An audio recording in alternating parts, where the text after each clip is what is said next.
आज़ादी के 75वें साल पर देश में मनाए जा रहे आज़ादी के अमृत महोत्सव के दौरान मुजफ्फरपुर जिला भाजपा द्वारा शनिवार को आयोजित ऐतिहासिक तिरंगा यात्रा में जिला के विभिन्न कोने से हजारों लोग शामिल हुए। जिला वासियों में राष्ट्र के प्रति निष्ठा, उत्साह, प्रेम, समर्पण की भावना दिख रही थी। ऐतिहासिक तिरंगा यात्रा में जुटे लोगों के हाथों में तिरंगा गजब का मनभावन लग रहा था। इस मौके पर हजारों लोग भारत माता की जय, वंदे मातरम और जय हिंद का नारा लगा रहे थे। शहर का विभिन्न मार्ग तिरंगे के रंगों में रंगा दिखा। तिरंगा यात्रा का नेतृत्व केंद्रीय गृह राज्य मंत्री नित्यानंद राय कर रहे थे। इस तिरंगा यात्रा में कई पूर्व मंत्री सहित भाजपा के वरिष्ठ नेता, विधायक, पूर्व विधायक सहित तमाम भाजपा के कार्यकर्ताओं में जमकर उत्साह दिख रहा था। यात्रा की शुरुआत आरडीएस कॉलेज प्रांगण से हुआ। डीजे पर बज रही देशभक्ति गानों पर युवाओं में गजब की उत्साह दिखा।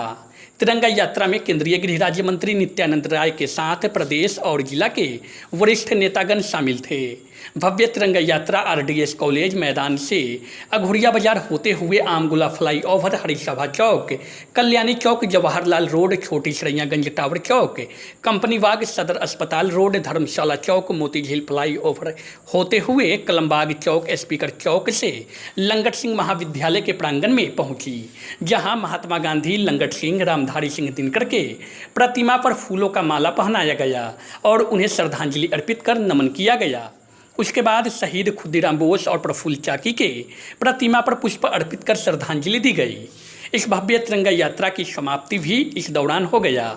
इस मौके पर केंद्रीय गृह राज्य मंत्री नित्यानंद राय ने क्या कुछ कहा है, आप खुद सुनिए। अद्भुत उमंगों से भरा हुआ तिरंगों के प्रति भक्ति जो आज देखने को मिला मुजफ्फरपुर में। माननीय प्रधानमंत्री श्री नरेंद्र मोदी जी के देश में नेतृत्व में पूरा देश आज़ादी का अमृत महोत्सव मना रहा है। आज़ादी के 75वें वर्ष में और माननीय प्रधानमंत्री जी कहते हैं कि 130 करोड़ देशवासियों के साथ इस भारत को सशक्त भारत बनाना है, आत्मनिर्भर भारत बनाना है और ऐसा भारत बनाना है कि पूरे दुनिया में बंधुत्व और शांति का संदेश भारत दे। दुनिया यही अपेक्षा भी कर रही है।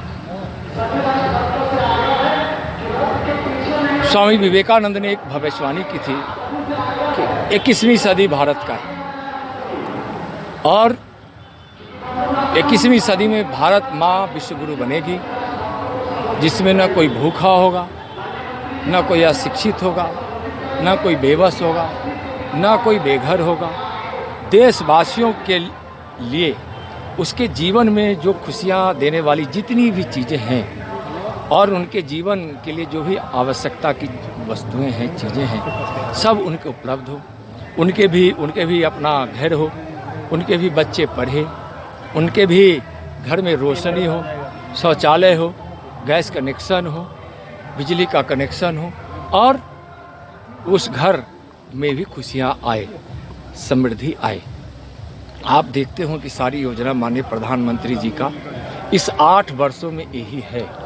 आप 8 वर्षों की उपलब्धियों को देखेंगे तो लगेगा कि भारत गरीबी से मुक्त होने की ओर बढ़ चला है, भारत सशक्त हो रहा है, देश की सीमाएं सुरक्षित है, आज देश में शांति वातावरण है, आज पूरे दुनिया में भारत का विश्वास बढ़ा है। तो जिस विवेकानंद ने भविष्यवाणी की थी कि 21वीं सदी में भारत विश्वगुरु बनेगा, उस भविष्यवाणी को करने वाले विवेकानंद जी के बचपन का नाम नरेंद्र था। एक नरेंद्र ने भविष्यवाणी की थी और दूसरे नरेंद्र भारत के यशस्वी प्रधानमंत्री उनके भविष्यवाणी को पूरा कर रहे हैं कि आज देश सशक्त बन रहा है, समृद्धशाली बन रहा है, जिसमें शिक्षा सभी को मिल रही है और कहीं कोई शिक्षा से लेकर सारी व्यवस्थाएं, यानी कि न कोई भूखा हो, न कोई बेबस हो, न कोई बेघर हो, न कोई अशिक्षित हो, उस सपनों को, उस संकल्प को, उस भविष्यवाणी को नरेंद्र मोदी जी पूरा कर रहे हैं। यह ऐसा समय है, आज़ादी का हम अमृत महोत्सव मना रहे हैं। जिन अमर बलिदानियों के लहू से यह हिंद सा चमन सींचा गया है। जिन विभूतियों ने इस देश की रक्षा के लिए, देश के मान सम्मान के लिए, देश की सुरक्षा के लिए जिन्होंने अपना न्यौछावर किया है, सर्वस्व न्यौछावर किया है और जिन्होंने अपना योगदान दिया है, वैसे लोगों को नमन करने का, याद करने का यह समय है। और इसीलिए माननीय प्रधानमंत्री जी यह आह्वान किए हैं कि आज़ादी के अमृत महोत्सव के उपलक्ष्य में, ऐसे तो कार्यक्रम 1 साल से चल रहा है, लेकिन विशेष रूप से 13, 14, 15 अगस्त, 13 से 15 अगस्त के बीच हर घर तिरंगा लहरे, और उन्होंने आह्वान किया है हर घर तिरंगा, हर घर तिरंगा का। आज जो लोगों में उत्साह देखने को मिल रहा है, आप मुजफ्फरपुर को देख लीजिए, इतनी बड़ी संख्या में, किस जगह और था और किस जगह उसका छोर था, शायद आप लोग ज़्यादा देखे होंगे। यहाँ हम आज़ादी के अमृत महोत्सव के उपलक्ष्य में मुजफ्फरपुर और बिहार वासियों की तरफ से माननीय नरेंद्र मोदी जी को यशस्वी होने का और उनके नेतृत्व में भारत विश्व गुरु बनेगा, अपना तिरंगा प्यारा करोड़ों करोड़ों 20 करोड़ से ज़्यादा घरों पे लहरेगा इस दिनों में। मैं प्रधानमंत्री जी को इसके लिए बधाई देते हुए देशवासी, बिहार वासियों को स्वतंत्रता दिवस के 75वें वर्षगांठ आज़ादी के अमृत महोत्सव का बधाई देते हुए, शुभकामना देते हुए, भारत माता की जय। जय हिंद, जय भारत।